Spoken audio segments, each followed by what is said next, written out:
The story begins with a boy named Gong Joo-young who is moving into his new home today. He is accompanied by his two friends, Gong-woo and Byun, who are helping him carry his belongings. In a playful moment, Joo-young throws some of his luggage toward his friend, and it falls onto the road. Joo-young bends down to pick everything up. While doing so, he finds a drawing that he himself made, but he cannot remember when he drew it. At that moment, he notices a girl walking toward him. Joo-young falls in love at first sight. Suddenly, he realizes that he is sitting in the middle of the road. He quickly moves aside, and the girl passes by without noticing him. The next morning, Joo-young receives a call from his friend telling him to wake up. He is late for his first day of school. Joo-young jumps out of bed and asks, "Mom, why didn't you wake me up?" He then remembers that he has moved into a new house and is now living away from his parents. He rushes to get ready and runs towards school. Joo-young is about to miss the bus, so he asks the driver to wait for a moment. As he steps onto the bus, he realizes that he forgot to bring money in his hurry. He asks his friend Woo for a transport card. However, the card balance is too low. Joo-young tells the driver, "Uncle, I promise I'll pay you tomorrow. Please let me go today." The bus driver refuses and tells him to step aside so others can board. At that moment, Joo-young notices the same girl from yesterday standing behind him. She looks at him and pays his fare, allowing him to get on the bus. Joo-young excitedly tells Woo, "Hey, look behind you. That girl is so beautiful. She even paid for me. Maybe she likes me." Suddenly, the bus jerks forward. Joo-young loses his balance and accidentally grabs the girl's collar. Realizing what he has done, he immediately apologizes. The girl does not respond and remains silent. Later at school, while the teacher is teaching, Joo-young receives a message from his friend Byung. Byung texts him saying, "This teacher is really smart. We'll come to your class during lunch." Joo-young agrees. Meanwhile, Joo-young is shown sitting in his classroom, sleeping peacefully. Soon, Byung and another friend arrive and interrupt his sleep. Byung wakes him up by making a disgusting burping sound. Their fourth friend, Min, also joins them. Byung then burps again toward Min, which Joo-young initially finds funny. However, his smile fades when he notices the same girl sitting nearby. The girl's name is Jarim. Seeing her, Joo-young feels embarrassed and immediately leaves the classroom. Jarim is sitting with her two friends, Minji and Aram. Outside the classroom, Joo-young's friends tease him as he admits that he fell in love with Jarim at first sight. Joo-young says, "Maybe we're meant to be together. I've seen her so many times in one day and she even paid my bus fare." Joo-young feels happy, but his friends laugh and tell him not to dream, saying nothing like that will happen. After school, Jarim is seen walking somewhere with Jae-young-woo. They notice Jarim, who used to live in a nearby apartment. Seeing this, Joo-young says, "Look, I told you, we are destined to meet. That's why she lives so close to me." Joo argues back, "By that logic, my house is even closer to Jarim's and she's in my class. That means she's meant for me." Joo-young then says, "Let's see, if she meets me tomorrow at 8:30, then it's destiny." The next morning, at exactly 8:30, Jarim arrives at the bus stop. Joo-young immediately claims again that they are destined to meet. Joo replies, "You've been standing here waiting for her for 20 minutes. That's not fate." Joo-young then says, "If she buys the same snack as me, then we're destined." However, Jarim chooses a different drink. Joo-young quickly makes another excuse and insists that they are still destined to meet. This makes Joo annoyed. Just then, Byung arrives with the same drink Joo-young had bought. Later, Joo-young stands outside the school and says, "If Jarim comes out wearing a skirt, then we're destined." Hearing this, Joo mocks him and says, "At this point, you'll say you're destined just because she breathes." At that moment, Jarim comes out with her friends, none of whom are wearing skirts. Suddenly, Byung appears, wearing his jacket like a skirt. He jokes, "You should date him. Maybe you two are destined to meet."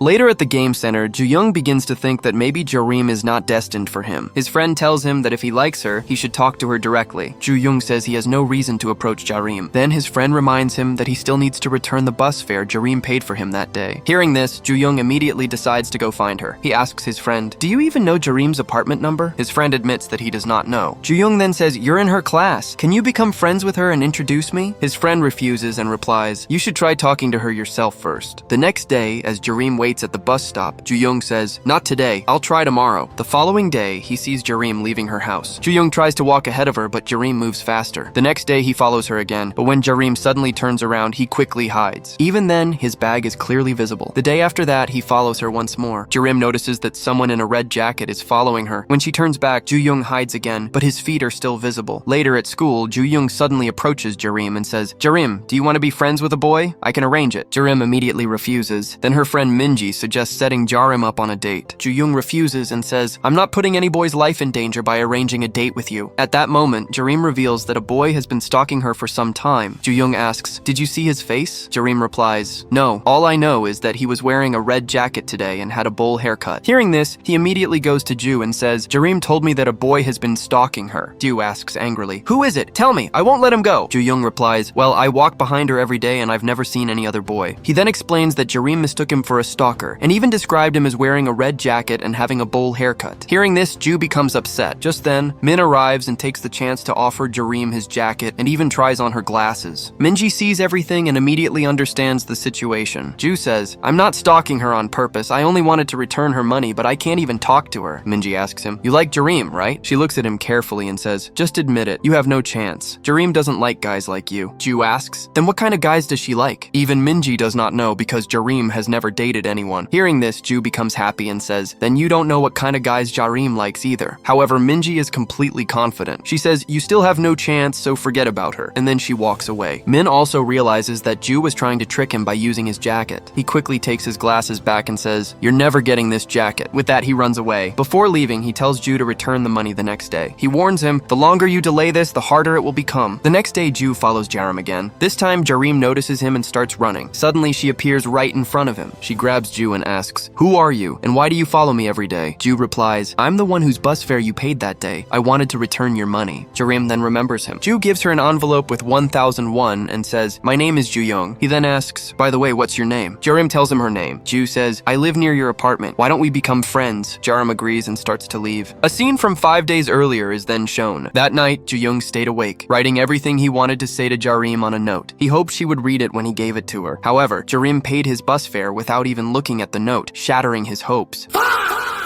She has a younger sister named Balaam. As soon as they wake up, they rush toward the bathroom and argue over who will go first. Meanwhile, Joo-young gets ready, applies perfume, and thinks, "Today, I'll build a real friendship with Jareem." Joo and Jareem walk together toward the bus stop. Along the way, Joo keeps changing positions and acting nervous. When they reach the bus stop, Joo asks for Jareem's phone number and deliberately drops it. As Jareem bends down to pick it up, Joo throws candy over her. He tells her that it is White Day and that he planned this for her. He then says, "Check your bag." Jareem notices that there is candy inside her bag, which Joo-young secretly placed there on the way. Annoyed by this, she returns the phone to Joo-young without giving her number and gets on the bus. At school, Jareem's two friends are excited to see so many candies. At that moment, Minji comments that poor Joo-young does not even know one important thing. She says that he does not know Jareem dislikes candy. Hearing this, Jareem asks, "How do you know Joo-young gave me these candies?" Minji tries to cover up her mistake. However, Jareem realizes that Joo-young likes her and has told everyone about it. Upset, she stands up and leaves. Meanwhile, Joo-young is proudly telling his friends how he put candy in Jareem's bag. Just then, Minji runs to him and says, "Because of me, Jareem found out that you like her." Joo-young replies, "That's actually a good thing." Minji tries to convince him that he has no chance. At that moment, Jareem walks past them. Joo-young calls out to her and Minji immediately hides. Joo-young says, "You forgot to give me your number. Give it to me now." Jareem ignores him and walks away. After that, Minji again tells Joo-young to give up, saying he will never be able to date her. The next morning, Joo-young appears in front of Jareem again. Using sign language, he tells her that he has fallen in love with her. Jareem responds coldly and threatens him to stay away. Joo-young refuses